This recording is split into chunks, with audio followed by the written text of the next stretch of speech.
2019 సార్వత్రిక ఎన్నికలు వచ్చినాయి. 11 ఏప్రిల్లో మన రాష్ట్రంలో ఎన్నికలు జరుగుతూ ఉంది. దానికి కావాల్సినటువంటి అన్ని ఏర్పాట్లు చేస్తున్నాము. ముఖ్యంగా ఏర్పాట్లు అత్యంత కీలకమైనటువంటి అంశం అంటే ట్రైనింగ్, శిక్షణ. ఎందుకంటే ఎన్నికల్లో అనేక ప్రక్రియలు ఉంటాయి. దానిలో అతి ముఖ్యమైనటువంటి ప్రక్రియ ఏంటంటే పోలింగ్ బూత్లో ఏ విధంగా ఆ రోజు పని జరుగుతుంది అనేది చాలా ముఖ్యం. మరి అందులో మీ యొక్క పాత్రము అత్యంత కీలకము.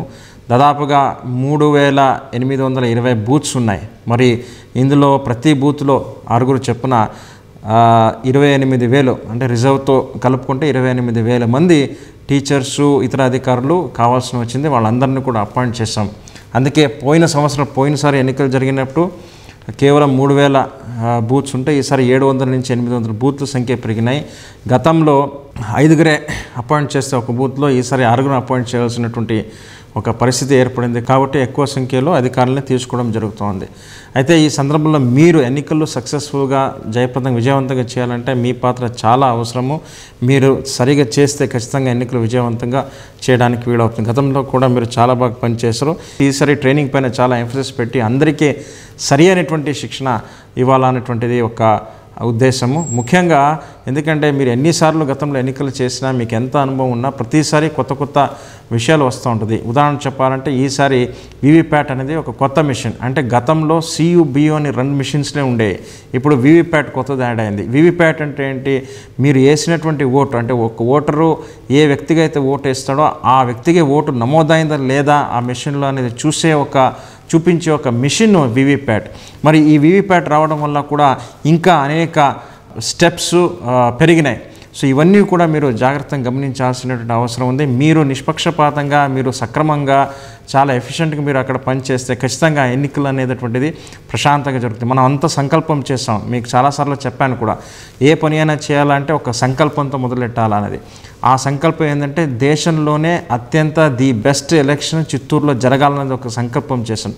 మరి ఆ సంకల్పం నెరవేరాలంటే మీరు సంపూర్ణంగా మీరు శిక్షణ పొంది మీరు సరి అయినటువంటి సక్రమంగా మీరు పనిచేస్తే ఖచ్చితంగా ఆ సంకల్పం నెరవేరుతుంది అనేది నా ఒక నమ్మకం. మరి ఈరోజు మీకే 2వ దశలో మరి ట్రైనింగ్ ఇవ్వడం జరుగుతోంది. ఈ ట్రైనింగ్లో ముఖ్యంగా మీరు గమనించాల్సినటువంటి విషయం ఏంటంటే మీకే 16వ తేదీ జరిగినటువంటి ట్రైనింగ్లో ప్రిసైడింగ్ ఆఫీసర్స్ హ్యాండ్బుక్ అని ఇచ్చాము. ఈసారి ఆ రోజు ఎవరికైతే రాలేదో ఇప్పటికీ మీకు అందరికీ వచ్చి ఉంటుంది.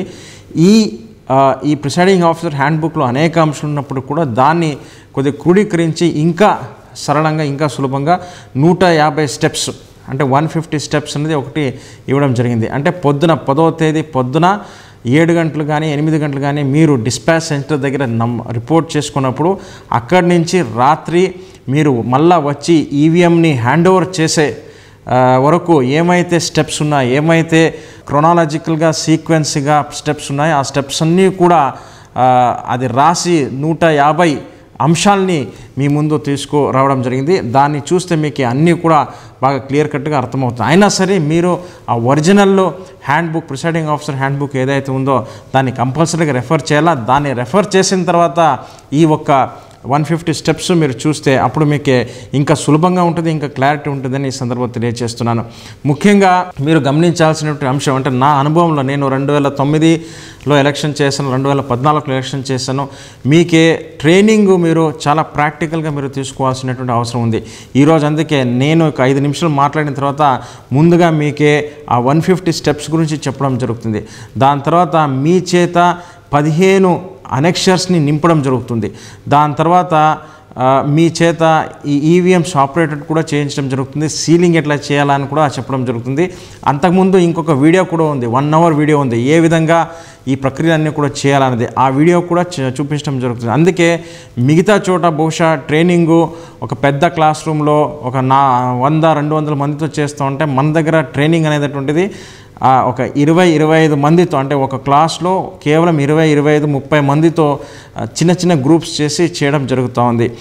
ఈ ఒక ట్రైనింగ్ మీరు చూస్తే మీరు ఇక్కడ గమనించాల్సినటువంటి ఒక విషయం ఏంటంటే మీరు ఈవీఎంస్ మీరు సక్రమంగా నేర్చుకుంటారు, కానీ నేర్చుకోవడమే కాకుండా మీరు చేయడమే కాకుండా చేసింది సరిగా మీరు దర్యాప్తు చేయాలా. నేను గతంలో నాకున్న అనుభవం ఏంటంటే, మీరు దర్యాప్తు చేయడంలో అంటే ఆ పని చేయాలా అని ఒక ఉత్సాహంలో కానీ లేదంటే ఆ పని ఒత్తిడిలో కానీ మీరు ఆ రిపోర్ట్స్ అన్నీ కూడా అప్పటికప్పటికి రాయకుండా తర్వాత రాద్దామని ఒక ఉద్దేశంతో మీరు ఉంటారు. ఇది చాలా పొరపాటు. ఎందుకంటే తర్వాత రాయాలంటే మీకు గుర్తు కూడా ఉండదు.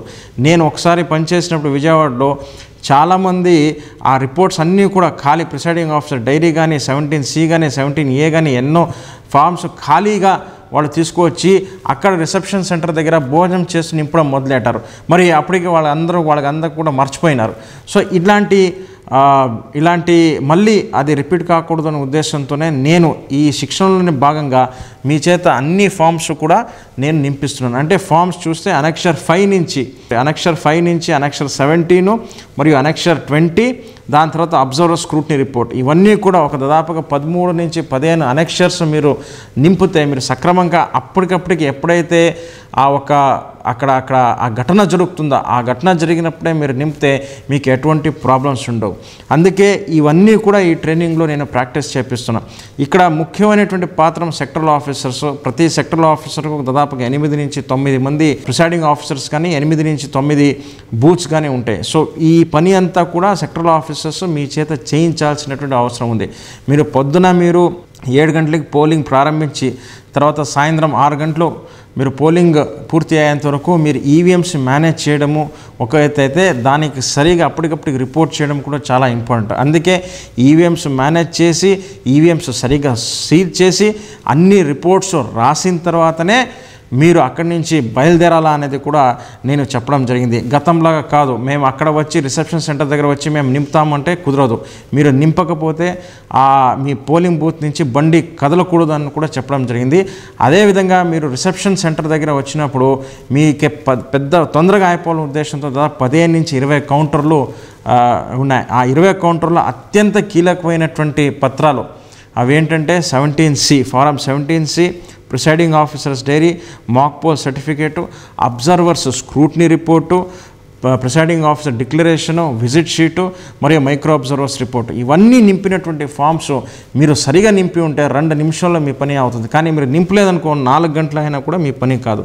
అందువల్ల దయచేసి దీని గురించి మీరు విశేషంగా మీరు గమనించాలని సందర్భంలో నేను తెలియజేస్తున్నాను. మరొక్కసారి నేను మిమ్మల్ని కోరుతున్నాను, ఈ ఒక 150 స్టెప్స్ ఏమైతే ఉన్నాయో దాన్ని మీరు కరెక్ట్గా ఫాలో చేస్తే బహుతేకంగా మీకే ఎలాంటి సమస్యలు కూడా రాదు. కానీ నా అనుభవంలో నేను ఒకటి చెప్తా ఉన్నాను, మీరు ప్రిపేర్ చేసినా ఎంత తయారన్నా మీరు ఊహించని కనీసం ఒక ఘటనైనా అక్కడ జరుగుతుంది.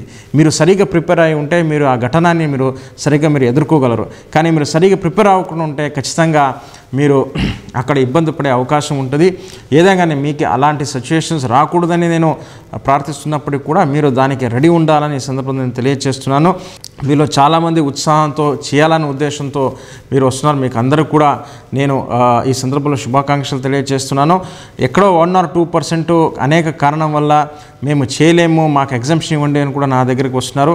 కానీ నేను ఎవరికి ఎగ్జామ్షన్ ఇవ్వట్లేదు. ఎందుకంటే మీరు అర్థం చేసుకోవాలా, గతంలో ఒక పోలింగ్ బూత్లో 5 ఉంటే ఈసారి 6 పెట్టాల్సినటువంటి అవసరం వచ్చింది. గతంలో 3000 బూత్స్ ఉంటే ఈసారి 3800 బూత్స్ పెట్టాల్సినటువంటి అవసరం వచ్చింది. మాకు అధికారులు సరిపోతలేదు. అయినా సరే మానవీయతని దృష్టిలో పెట్టుకొని ఇప్పటికే కొన్ని కేటగిరీస్ని నేను ఎగ్జామ్ చేయడం జరిగింది. ముఖ్యంగా ఎవరైతే గర్భవతులు ఉన్నారో వాళ్ళని ఎగ్జామ్ చేయడం జరిగింది. అదేవిధంగా బాలింతలు ఎవరైతే ఉన్నారో వాళ్ళని ఎగ్జామ్ చేయడం జరిగింది. అదేవిధంగా ఎవరైతే అంధులు ఉన్నారో వాళ్ళని ఎగ్జామ్ చేయడం జరిగింది. సంపూర్ణంగా ఎవరికైతే వికలాంగత ఉందో వాళ్ళని కూడా ఎగ్జామ్ చేయడం జరిగింది. మిగతా వాళ్ళు మాకు ఆరోగ్యం బాగాలేదు, మాకే ఇంకేదో రోగం ఉంది అని చాలామంది నా దగ్గర వస్తున్నారు. కానీ ఎవరికి కూడా నేను ఎగ్జామ్షన్ ఇవ్వలేదు. ఎందుకంటే నేను ఇవ్వలేను కూడా. నేను ఎగ్జామ్షన్ ఇచ్చుకుంటూ పోతే ఇక్కడ పని చేయించడం చాలా కష్టమవుతుంది. మీకే ఉన్నదే 2 రోజులు, 10, 11. ఈ 2 రోజులు మీరు సక్రమం పని చేస్తే తర్వాత మీరు రిలీఫ్ కావచ్చు అని ఈ సందర్భంలో తెలియజేస్తున్నాను. దయచేసి ఈసారి ఎన్నికల్లో మీరు ఒక్క విషయం గుర్తుపెట్టుకోండి, ప్రతిసారి ఎన్నికల్లో కూడా కొత్త విషయాలు మీరు చూస్తూ ఉంటారు. ఈసారి కూడా ఎన్నికల్లో కొత్త విషయం ఉంది. నేను ఇందాక చెప్పినట్టు వీవీప్యాట్ అనేది కొత్త అంశము. ఒక మిషన్ కొత్తగా వస్తే దానికి పాటించాల్సినటువంటి కొన్ని ప్రోటోకాల్స్ కొన్ని వందల సంఖ్యలో వస్తాయి. మరి అవన్నీ కూడా మీరు జాగ్రత్తగా మీరు గమనించాలని సందర్భంలో తెలియజేస్తూ మీరు సరిగ్గా మీరు ఇప్పటి వరకు మీరు చాలా బాగా మీరు శిక్షణలో మీరు పాల్గొన్నారు. ఫస్ట్ శిక్షణ చాలా బాగా జరిగింది అని కూడా చెప్తున్నారు. మరి ఈ సెకండ్ ట్రైనింగ్ ఏదైతే ఉందో మీరు సంపూర్ణంగా అన్ని విషయాలు కూడా తెలుసుకుని అవగాహన తెలుసుకుని ఒక ఆత్మవిశ్వాసంతో ఈ ట్రైనింగ్ నుంచి మీరు బయటికి వెళ్ళాలా అనేటువంటిది నా ఒక మనవి, నా ఒక ప్రార్థన కూడా. అదే రకంగా మీరు కూడా ఓటర్ని మీరు మర్చిపోకుండా మీకు అందరూ కూడా పోస్టల్ బ్యాలెట్ పంపించడం జరుగుతుంది. వీలైనంత తొందరగా మీరు ఆ పోస్టల్ బ్యాలెట్ని మీరు నింపి మీకు నచ్చినటువంటి క్యాండిడేట్కి మీరు ఓటేసి ఆ పోస్టల్ బ్యాలెట్ని కూడా తిరిగి రిటర్నింగ్ ఆఫీసర్కి పంపించాలా అని నేను కోరుతున్నాను. అందుకే 10వ తేదీ ఎప్పుడైతే మీరు అందరూ కూడా డిస్పాచ్ సెంటర్కి వస్తారో ఆ రోజు కూడా పోస్టల్ బ్యాలెట్ ఫెసిలిటేషన్ సెంటర్ని ఓపెన్ చేసి దాదాపుగా అందరూ కూడా 10వ తేదీ మీ యొక్క అమూల్యమైనటువంటి ఓటు హక్కుని మీరు వినియోగించుకుంటారని ఈ సందర్భంలో నేను ఆశిస్తున్నాను. నా సైడ్ నుంచి ఇంకేం లేదు. దయచేసి మీరు అందరూ కూడా చాలా విజయవంతంగా ఎన్నికలను మీరు జరపాలా, ఏమైతే సంకల్పం చేసుకున్నామో అది నెరవేరాలని ఈ సందర్భంలో మీ అందరి ముందు నేను తెలియజేస్తూ సెలవు తీసుకుంటున్నాను. ఇట్లు జిల్లా ఎన్నికల అధికారి మరియు జిల్లా కలెక్టర్